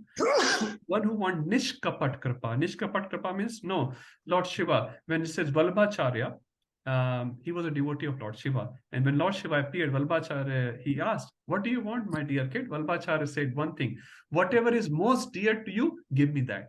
And Lord Shiva gave that Srinath GTT. That's given by Lord Shiva. Lord Shiva, this is my deity, but because you have asked what is most dear to me, I give you that. Sanatan Goswami example, Lord Shiva appears and gives Krishna Bhakti. So many examples, Lord Shiva and Durga Ji, as a combined unit, you can say, they are giving Nishkapat Kripa to devotees, and the same couple is giving Kapat Kripa to other people. Because they want kapat, they want to be cheated. Prabhupada said a simple example, you want to sell what do you call a piece of glass as diamond, you'll find many buyers and you'll say it's only 50 rupees. That big diamond, any jewelers here? I'm not a jeweler or anything, but if you have this big diamond, I don't know whether it exists. So the real diamond, for example, will be 50 crore or something. Then you'll say there's only 5,000 rupees. You'll get so many buyers. Someone was giving example, I don't know, Mataji's jewelry shop, in Westfield, you see the fake jewelry shop, sorry to say, the lines and lines there. But if it's a pure gold shop, how many customers you will see? The staff is more than the number of customers in the shop. You'll see, 12 staff, Prabhuji's and Mataji's walking and only 2 customers. But in a fake jewelry shop, his jewelry is only 10 rupees, 15 rupees, 20 rupees, or $5. How much line do you see young girls and, Mataji just lining up, sale, sale, sale. They know it's fake. They buy it. It looks the same. So the krapa of Shankarji, for example, can be Sakapat krapa, Nishkapat krapa. So we, as aspiring devotees, also can go to Lord Shiva and say, you give me krapa. As you are a devotee, you give me a drop of that devotion, and Lord Shiva will give. Lord Shiva will give. So yes. But bro, those who are not in this path and those don't have that, they're unfortunate based on their past conditioning. That's also a valid question, but they don't know about it. Ignorance is no bliss, and ignorance is also based on your previous karma. In the previous life, like you're born, for example, in a devotee family. Not that you chose it. Krishna arranged for you. Why? You had some inclination, 10%, 20%, whatever. He gave you that position. He did not give that same position to those kids. They are in ignorance. They are in Africa or in a family where is meat, alcohol, and all those things are there. From the very beginning, they think it's just normal. Alcohol is like a water. So it's their karma, sorry to say. But once they get in touch with devotees, they'll also become devotees. And that's valid for everyone. So their simple nature, sorry to say, is, cannot be taken as excuse. Because their past karma is associated with that nature. Okay, and same with someone goes and serve a fake guru. He's serving, he's giving you money, he's serving physically, financially, mentally, But he's a fake guru. And Virat Prabhu says, what is that? Lalchi guru, lalchi chela, narak mein dono thelam thela. Chela will arrive to the naraka and will say, Guru, you are here. Guru will say, oh, you are here. And they say, because of you, I'm here. Thelam thela means they will blame each other. They will fight with each other. So chela will fight with guru, guru will fight with chela. So they're both going to end up there. So ignorance is no bliss. Okay, let's move forward. Thank you, Guru. Nice discussion today. So Devi Heshaigun. So we have covered the first line and the second line where Krishna gives a solution of coming out of this.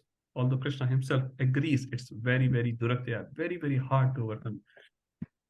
Mam evya prapadyante, one who surrenders unto me, mayam etam tarite, they can cross over. So it's a very big word, surrender. We'll just take some quick aspects to it. What does surrender mean? Anyone has any idea? Because we're all in devotion for long enough. What does surrender mean?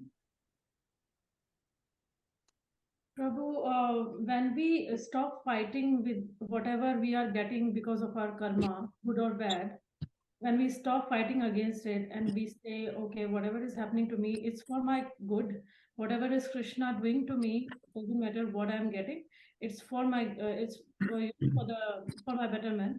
Yeah. So so it's basically when we stop fighting against our destiny or whatever you call it, Stop fighting and accept it as it is. Yeah, it's a good message Shraddha Mataji is giving. Stop fighting. So not only stop fighting with Krishna, stop fighting with everyone as much as possible. Okay, very good. More? Surrendering means stop doing as per. Sorry. Go ahead, Mataji. No problem. When we stop doing what Krishna wants, follow his will, and also we don't have the sense of ownership, the proprietorship, knowing who the real owner is. Thank you. Very nice. When we start doing what Krishna wants us to do. Madhuri Mataji, you were saying something? Just doing our actions, not expecting any fruits or relate our fruits to Krishna or fruits of fruitive actions. And offer that fruitive results to Krishna and just do our action as part of our job. Yeah, but that's sort of, sorry to say, it's a lower level, isn't it? You're just doing your duties. You're not attached. You're not taking the proprietorship. That's fine. But what's the main aspect of surrender? As Arjuna did in Bhagavad Gita, he didn't want to fight. Because Krishna is the cause of all causes. So once we realize that, and then when we take up the actions, we will not have any desire for the results, and whatever results we get, fruits of our action, we don't get attached to it. Okay, so suppose you're doing something, you're not attached to it, and you get whatever you get. That's one aspect of it. And Krishna is asking you to do something which you think is very ghastly. For example, he's engaging Arjuna in a warfare. As what Arjuna is saying, why are you engaging me in ghastly warfare? So now you can say, why this negative aspect? I'll give you a quick answer because it is a big topic, surrender. I think Ujjwala Rasa Mataji explained very properly, harmonizing with the will of Krishna. That's called surrender. Now that harmonization, maybe Krishna will make you a king. Sudama, what did he do to Sudama? He made Sudama a king. Sudama was very, very poor person, very, very poor person. What Krishna did, he made him very, very extremely rich person. And Arjuna, who wanted to run away from the battlefield, what Krishna did? No, you fight and kill. Whom do you kill? Bhishma Pitama, Dronacharya, your own brother, your own guru, your own Dadaji. You kill everyone. Now you can say, what kind of surrender this is? Both are surrender. When Draupadi raising hand in the assembly, is that a surrender? Definitely surrender. Is Arjun shooting arrows to Bhishma Pitama, is that a surrender? That is also a surrender. What's the definition? One definition, common definition we can take is harmonizing with the will of Lord and not putting our plans in front of the Lord's plan. If I want to go left and Lord is saying turn right, what is the surrender? Go left. I'm a devotee, bhai. I'm a senior devotee. I want to go to left, I'll go left. But Krishna is saying go right. But right, there's a well. I will fall into the well. Do I ask question to Krishna? No. That is called surrender. Krishna says go right and fall in the well. Sorry to say, don't do that. We cannot do that. We're not so high. But the point is, that is called surrender. And that is called unconditional surrender. Now we can say, Krishna, I will turn right, but please save me from the well. Turning right was a surrender, but saving from the well is called conditional surrender. Prabhupada gives a beautiful example. When a child is in the womb, he's in so much pain, he prays to Krishna. And Prabhupada gives this example many times. That is also a surrender. Krishna, please save me. When you go to Krishna, it's surrender, huh? But save me from the hell. So are we loving Krishna or we are hating hell? We are hating hell. We're not loving Krishna. So that is called surrender, conditional surrender. Unconditional surrender will be Krishna, turn right, Krishna, turn right. Is well or a rose flower bed is there, I don't care what it is. That's called surrender. And Gauranga Prabhu gives this example of Ras Leela. What's the Ras Leela? Simple line from Gauranga Prabhu gives. When Krishna says right, you turn right. When Krishna says left, you left. If you're following Krishna's will all the time, that is called Ras Leela with Krishna. Gopis did not ask Krishna why left and why right, why you are not staying with me for longer time, why you're going with that gopi. No questions asked. That is Ras Leela, perfect surrender. Okay, Jai Prakash Prabhuji, you have a question or you want to add something? Prabhu, on the surrender, I was just trying to say, trying to follow the instructions as per the Bhagavad Gita. Yeah, or Krishna or his representative. So that is called surrender, full surrender. Now it has many big aspects. Bhaktivinoda Thakur has written 6 steps. Anukulesya sankalpam, pratikulesya varjanam. Many times we just say this line. So take the anukul, take the favorable, and reject the unfavorable. And he will not discuss the whole thing. So if you do prapadyante, if you surrender unto me, mayam etan tarinte. So you can cross over. Otherwise, you cannot. So the only way to cross over Maya is, as per this verse, is surrender to Krishna. Aham tam sarapapebhyo mokshishami masucha. One more example which I heard in Chaitanya Prabhu's class, I want to share, and many of you would know this example, but I love it because I can relate it to more. So Prabhu gave this example. You go to your friend's house. Actually, this example comes from Sachinandan Maharaj originally. He gave this example. Anyway, so Maharaj said, I visited, it's a live example. I visited a friend's house, and this friend had a big dog, Doberman or German Shepherd, something like that, a big dog. And dog didn't know me, and he started barking at me. When I was in the premises, dog is boom, boom, boom, boom, boom. Will you get scared? I will. Everyone, I think, will practically get very, very scared. And you will say, oh, don't shout at me. Don't shout at me. Will dog still shout at you? Yes, he will shout more. As soon as you protest, he will shout more. You run, he will shout more. He will attack, and he's very powerful. He can tear you apart in pieces in no time, right? What is your only shelter? You call out the owner of the dog. Oh, Mr. Sharma, Mr. Chopra, whoever, please come and help. Please come and help. And Mr. Chopra is your friend. Mr. Sharma is your friend. Then what will happen? Mr. Sharma will come on the scene and say, Tommy, stop. Will Tommy listen to Mr. Sharma? Yes, because Tommy is Mr. Sharma's dog. Huh? But if I say, Tommy, stop, Tommy will bark more.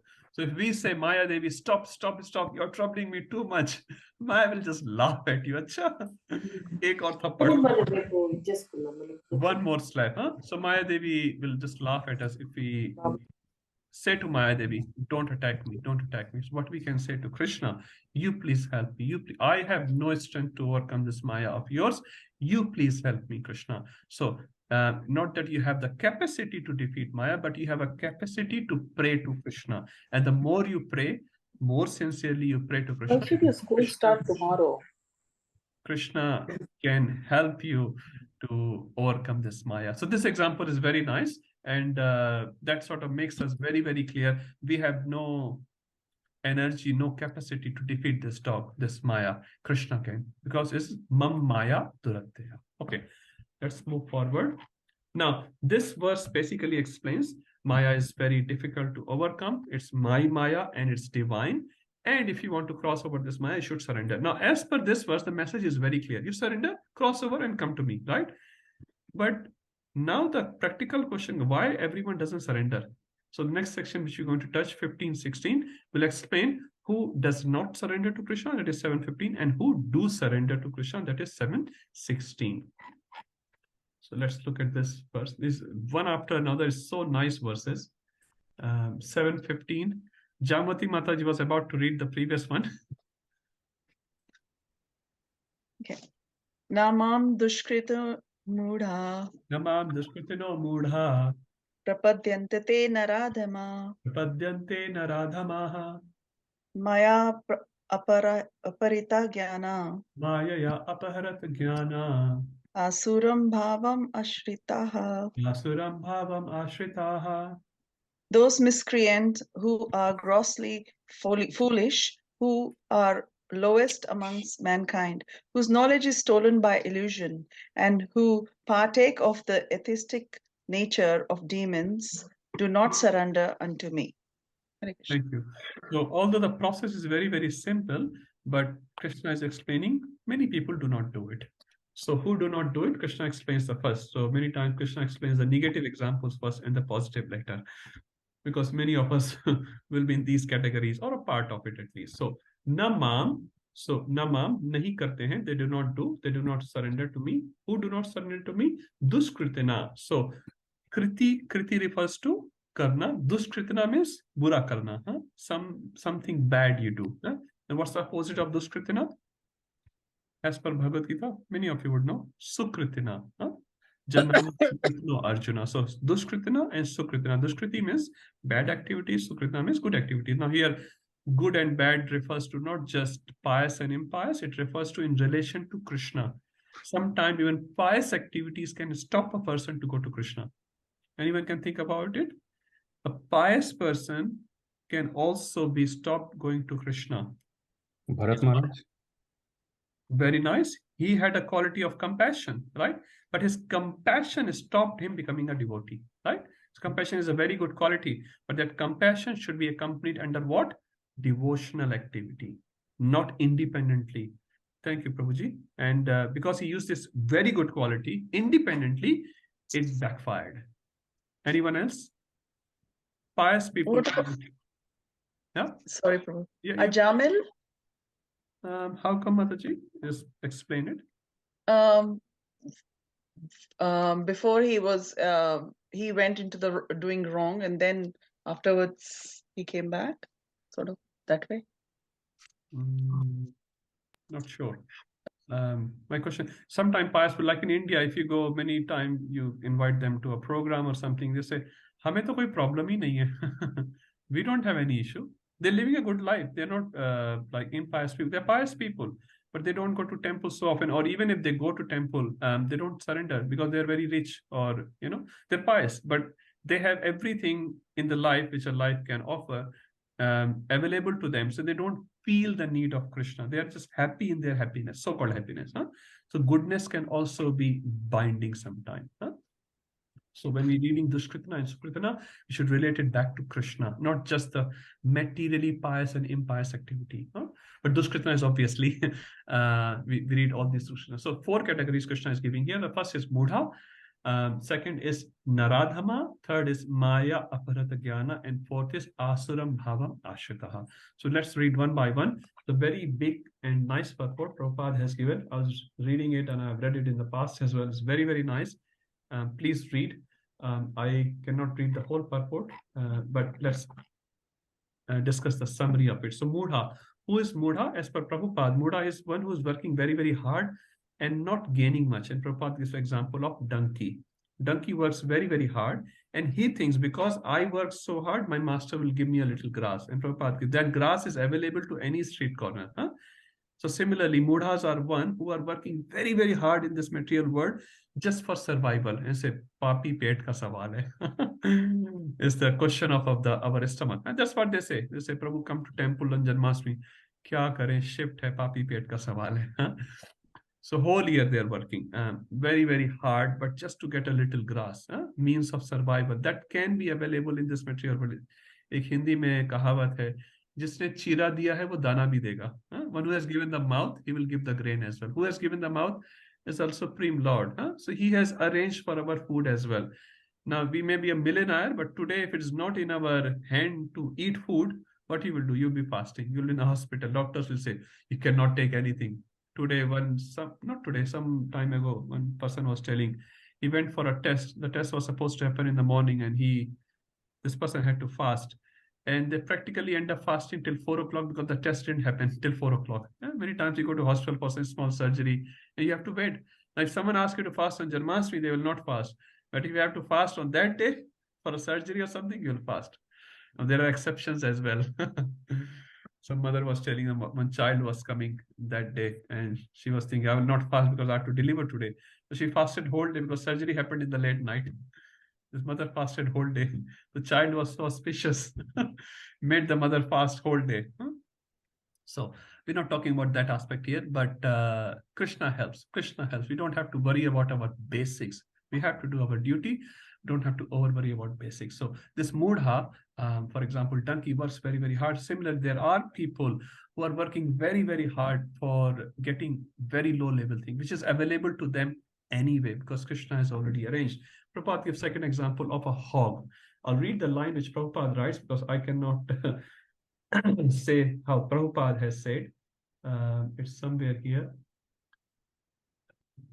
Okay, I'll read the line for the donkey first. So, the humble beast is made to work very hard by his master. The ass does not really know for whom he works so hard day and night. He remains satisfied by filling his stomach with a bundle of grass, sleeping for a while under a fear of being beaten by his master, and satisfying his sex appetite at the risk of being repeatedly kicked by the opposite party. This ass sings poetry and philosophy sometimes, but his brain sound only disturb others. This is the position of a foolish-footed worker who does not know for whom he should work.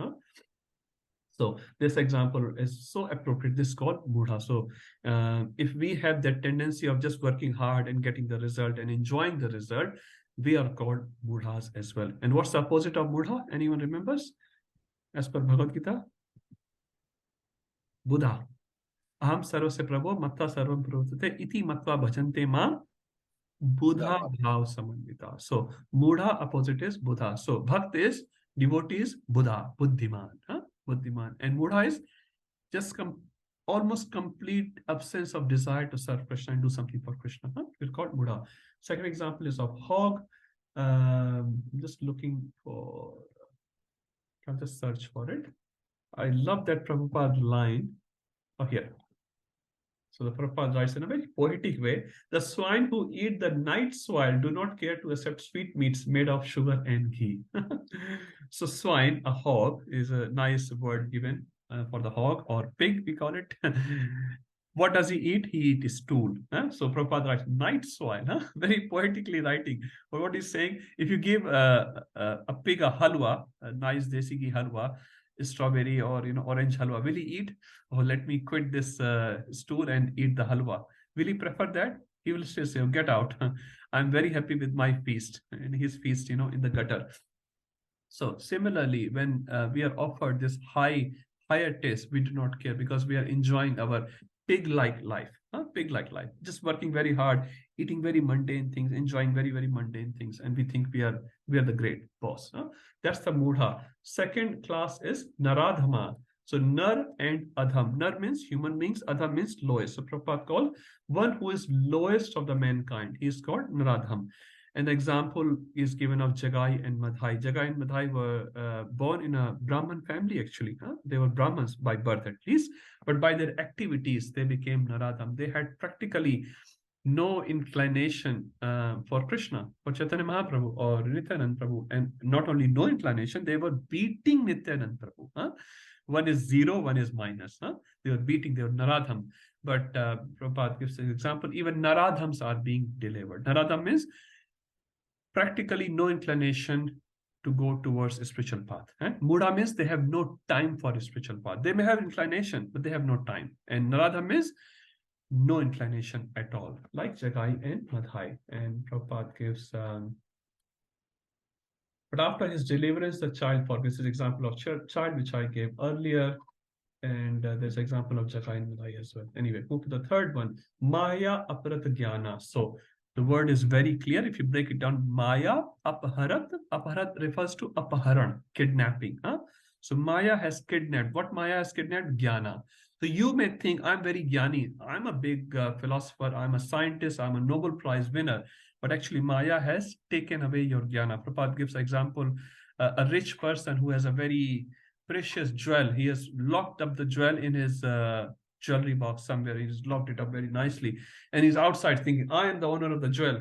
Actually, jewel is stolen by some thieves. And he's thinking jewel is in my jewelry box, but jewelry box is already gone. So I may think I'm a big philosopher, I'm a big person in the world, I've got so many prizes, this and that. You remember the pastime of that 3 PhD or 10 PhD person and a boatman? Everyone knows that the story of a boatman and a 10 PhD person, a big scientist who comes to the village.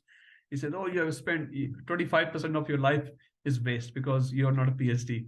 Next 25% is waste because you don't know about the vegetations here. Next 25% is waste because you don't earn enough money. And then a big storm comes. And this boatman jumps into the water and says, do you know swimming? He says, no, I don't know the swimming. He says, 100% of your life is waste. So similarly, we may be very big PhDs, philosophers, scientists. We may know this and we may know that. We analyze this. And we may feel great about it. But at the end of the life, if you don't chant the word Ram or Krishna, your whole life is wasted. This is called Maya Aparat Jnana. And Prabhupada gives these categories of great philosophers, poets, literates, scientists, but the illusory energy misguides them and therefore they disobey the Supreme Lord. Fourth category of this Kritana is Asuram Bhavam Ashrita. So very clear, Asuram Bhavam Ashrita. They have taken shelter as well, but they have taken shelter of Asur Bhav, not Sur Bhav. What is Asur Bhav? In simple language, Asur is one who does not obey the orders of Lord Vishnu, he is Asur. One who follows Lord Vishnu, he is Asur. One who does not follow, he is an Asur. So Prabhupada translates this this class is openly atheistic. Now Maya Pragyana, they are not necessarily against God. There are many scientists who do not propagate about atheism, at least directly, indirectly, yes. But these class of Asuram Bhavam, openly they go against God. And they propagate their whole existence. Their only one motto is to propagate atheism. And they say, Rupam Prabhuji, if you're following ISKCON, you're a mad person. They'll just go against left, right, center, and they will just give so many reasons for not accepting the God. So we also have that class. So they're not Maya Pragyanas. Obviously, Maya Pragyana tendency is also there, but they're openly atheistic. Now, Mudhas are who don't have time for God.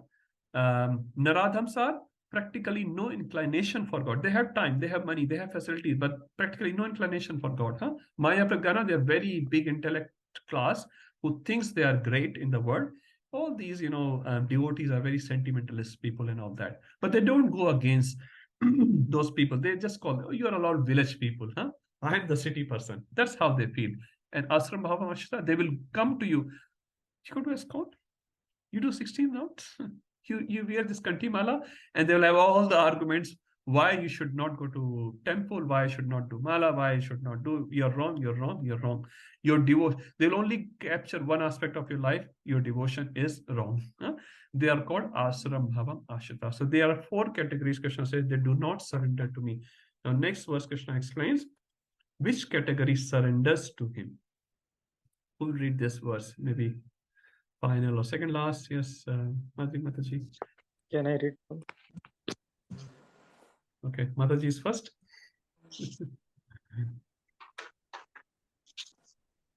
Chaturvida bhajante maam. Chaturvida bhajante maam.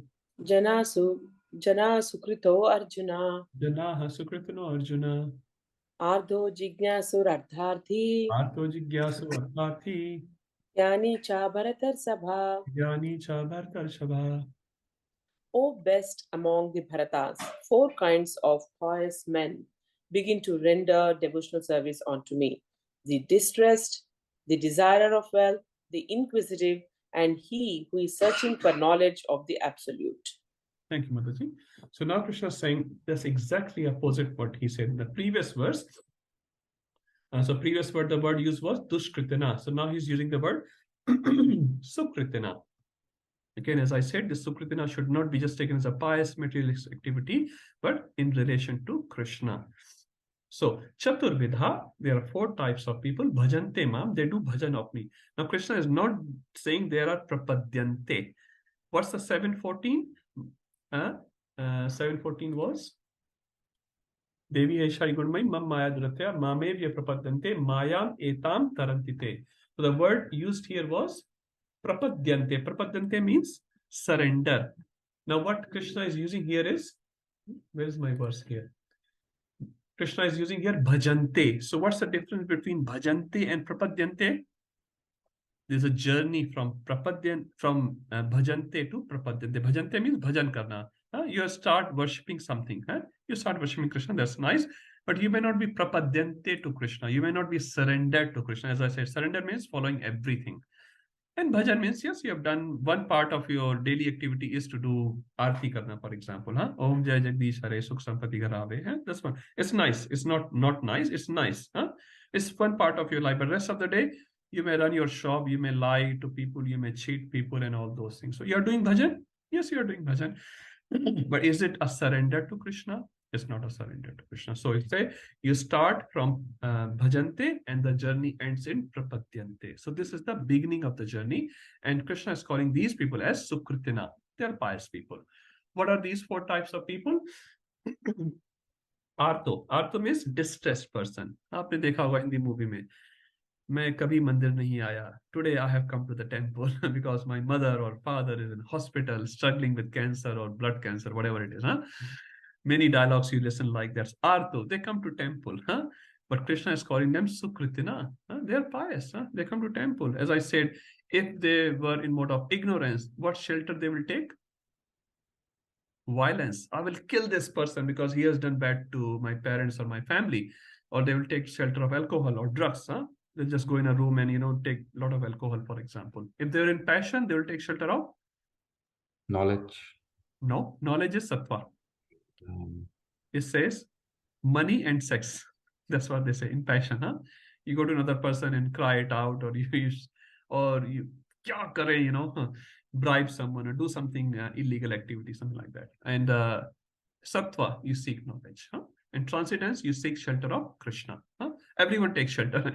You cannot say, I'm so strong, I don't take shelter. No, that's wrong. Everyone takes shelter. We are all, we take dependence. We are not independent. Artu takes shelter of Krishna. So that's why he's called a pious person. Jigyasu means inquisitive. He's inquisitive. Ye Hare Krishna wale kya karte hain? Let's go and find it out. Sunday feast, someone walking on the road and Hare Krishna. What is this Hare Krishna? What is this Tila? What is this Kantimala? Many people came to the temple out of this curiosity and they became devotees. They just walked in out of curiosity. They were not artu. They were not distressed. They did not say, Krishna, give me a better job, give me a better health and all that. Jigyasu. Artharthi. Earth. Everyone understand earth. Money. Rokda. Lakshmi. Kai bar you go to Krishna. I only get 120,000 a year. Krishna, can you get me a job which gives 220? Is that okay? I'm not asking too much. Just little I'm asking. Something we are asking in relation to money or facilities of life. Artharthi. Arth badhana hai. Arth again is also facility. Money is one of them. And today's world, earth equates with money. It's not the Vedic understanding of artha. Anyway, money chahiye. Last one is Jnani. Jnani is not here for money. Jnani is not a artu. Jnani is not out of jigyasa. Jnani, he has gyan. He has gyan. Oh, Krishna is the supreme person. He's not a pure devotee as yet, but he's on that marga. He is on that path of knowledge. Prabhupada writes, who is searching for knowledge of the absolute. Oh, this Hare Krishna. So I've heard about it. Let's go and check it out. So there are the 4 categories. Now, our acharyas give 4 examples for each. For each category, they give 1 example. So there are 4 examples. So Artu, who was distressed and took shelter of Krishna? Anyone? Quickly. Quick quiz. Draupadi. Rajendra. Thank you, Mataji. And someone else also said? Draupadi. Okay, yep, distressed. Jigyasu, example. 4 Kumaras. No. Dhruv Maharaj. Dhruv Maharaj was Artharthi. हम टिप्पा मार रहे लग जाएगा. Artharthi. He wanted earth, right? He wanted a kingdom greater than his great grandfather. He was a Artharthi. Example is correct, but that's the example for Artharthi. Jigyasu. Sages of Naimisharanya. They're doing yajna. They were Jigyasu. They were inquisitive. Then Sutta Goswami came. Jigyasa was shown. The inquisitiveness was shown. Jnani example. Someone already said, Shukdev Goswami and 4 Kumaras. They were Jnani. They were Brahmavadis. They were not Mayavadis. They were Brahmavadis.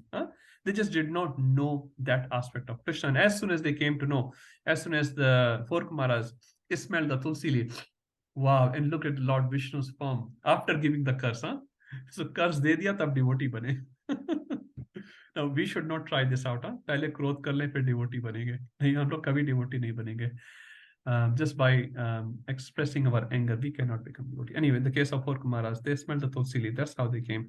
And in the case of Shukdev Goswami, he heard the shlokas of Srimad Bhagavatam from the disciples, other disciples of Vyasadeva, and then that's how he became the devotee. Okay, so these four examples of the people who surrender. Now, just to 17, and then we'll stop because this relates with this category of 15 and 16. Then we can stop. Who will read the last one? Can I read, Prabhu? Sure, Prabhuji. Tesham gnani nityayukta. Tesham jnani nityayukta. Eka bhaktir vishishyate. Eka bhaktir vishishyate. Priyo hi gnani no atyartam. Priyo hi jnani no atyartam. Aham sacha mama priyaha. Aham sacha mam priyaha. Translation by His Divine Grace A.C. Bhaktivedanta Swami Srila Prabhupada ki jai. Jai. Of these, the one who is in full knowledge and who is always engaged in pure devotional service is the best. For I am very dear to him and he is dearer to me. Yeah, thank you, Prabhuji. So Tesham refers to the four categories which he has just described in the previous verse. What are the four categories? Artho, Jigyasu, Artharthi, and Jnani. So out of these four categories, I'll just open that actually. You can have a look because you may not have crammed the verse as yet. So these are the four categories, right? So Artho is distress, Jnani, Jigyasu is inquisitive, Artharthi, one who is seeker of the wealth, and Jnani, who is the searching the knowledge of the absolute. So out of these four categories, Tesham, Jnani Nityayukta. Nityayukta means who is always a Jnani, who is always searching for the knowledge of absolute. Ek bhaktir vishishyate, and he's pointed to one point of attention of bhakti.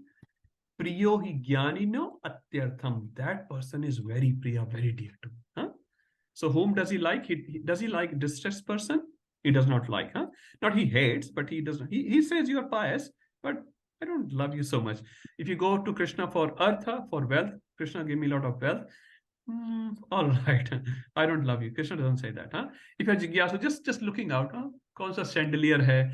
What sort of prasadam is there? Is paneer sabji? Oh, it's only khichdi today. Only jigyasa is there. No, Krishna doesn't say. But if you're a jnani, and what's the meaning of jnani? Prabhupada writes, who is searching for the knowledge of absolute. He is in search for the right thing. He's search for the right thing. And Krishna is saying, Priyo hi jnanino atyartham, atyant priya. Very, very dear to me. Huh? Aham sachamam priya. He is very dear to me and I am very dear to him. Huh? Which category Krishna likes the most? Jnani, knowledge. Now here we are not talking knowledge of a jnani. Here we are talking knowledge which is after the absolute truth. Satya kya hai? Reality. I want to know the truth. I want to know the truth. So out of those four categories, Krishna says the fourth category person, which is the jnani person, I love him. I'll read the translation again. Who is in full knowledge. Now what is this full knowledge? Krishna will explain in verse 19, which we'll read next time. Okay, it's 6:14. I'll stop here if there's any quick question. Everyone wants to get out. Too much jnana. Aaj ka gyan ka quota khatam. Okay, that's okay. Your quota is finished and it's also 6:14. So we'll stop here. Sundar, Prabhuji, any quick announcements? Not really, Prabhu. Not really. I have an announcement. After looking at you, I remembered. So for those who did not appear for the Bhakti Shastri Module 1 exam, earlier their exam is coming soon. Sundar Prabhu has created a separate group, so he will be posting all the information. But so far at this stage, exam is in 25th, I guess, if I'm not wrong. Yes. 5th of February, 4 o'clock. And other related information he will post there. Yes, Rupam Prabhuji. Bro, I was just wondering if you can share your thoughts around the assignments, just the assignments, not the exam, just to give us a direction on our answers and if the logic and the way we are writing. So Prabhu, that's underway. That's in my agenda. Your assignments has not been checked as yet. I'll be very honest. They're underway and you will get a feedback. Huh? So it's all under the process. Because there's a lot of work there, to be honest, and we need a lot of time for that. But it is not out of radar. It's it's within the radar, And I had a look at everyone's assignment, very quick overview. They look all right. I will not say, you're going on the wrong path, but there can be improvements, definitely, which we will discuss so that second module assignments can be in a better form wherever possible. Yes. Yeah. So that's my whole point too. Yes. No, it's a valid point. Yeah, we can but it does not stop all of you to start your assignments. Please do, because I know at the end it becomes too much. So if you start doing every week, just give 1 hour a week, you can do it. And you already know the way. And I've given all of you some feedback on your first email. I think most of you have got that email. So definitely the right format and the presentation is there. And I've looked at the answers as well, but I will say very high level. I cannot give feedback at this stage, but they're okay. They're okay. I've checked the copy, so I know who is on which level, at least in my understanding. So just keep doing, I would say. Chapter 7, you should start now. And it doesn't take much long to do one chapter assignment. Literally, you have to do 2-3 lines each question. So it will be very nice for the next exam. Okay, let's stop here. Prabhu, sorry, Prabhu. Should we submit the by chapter, or should we submit all at the end? I would prefer chapter by chapter, Mataji. Yes. So because as you are studying, basically you are showing that you are also doing the homework. So that's the best one. Okay. Yeah. Oh, my suggestion would be, we can submit chapter by chapter, but continue in the same file, appending it so that later on we don't have to merge it. So one file for module 2, is that correct, Prabhu? Yes, okay. Very nice. Huh? He's very intelligent. So Prabhu has given a very nice integrated path. So do one chapter at a time, but do like chapter 7 and then append that. Don't change your answers of chapter 7, it's appended. But one thing I would also say, I'm very open here. If you want to improve your answers, I don't mind actually, because you got some extra knowledge, you want to improve, why not? So, but yeah, create one file. In the same file, you can submit the later chapters as well. That's a very good idea. Okay, we can all follow. One file per module, or do you just want one single Finally, file? it will be one file per module, yes. Okay.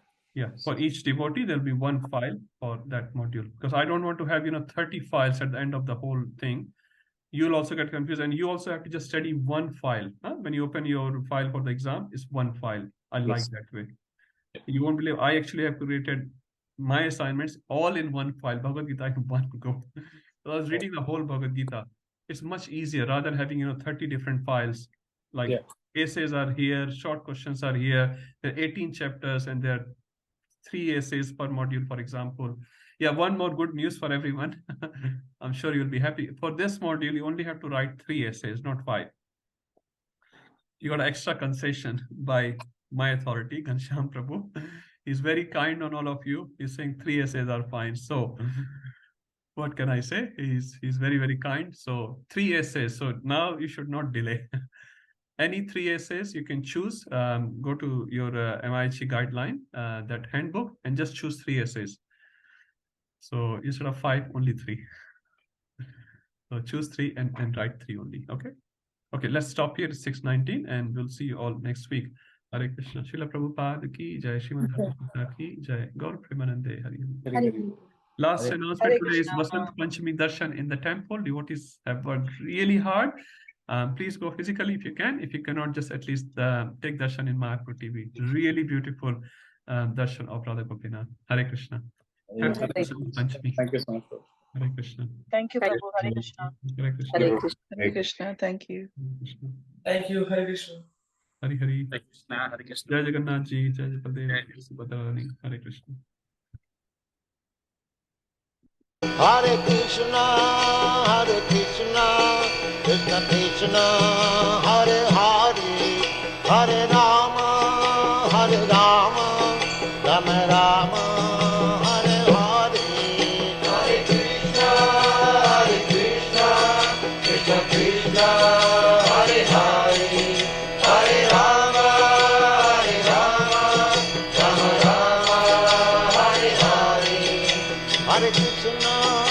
Hare Krishna, Krishna Krishna, Hare Hare, Hare Rama.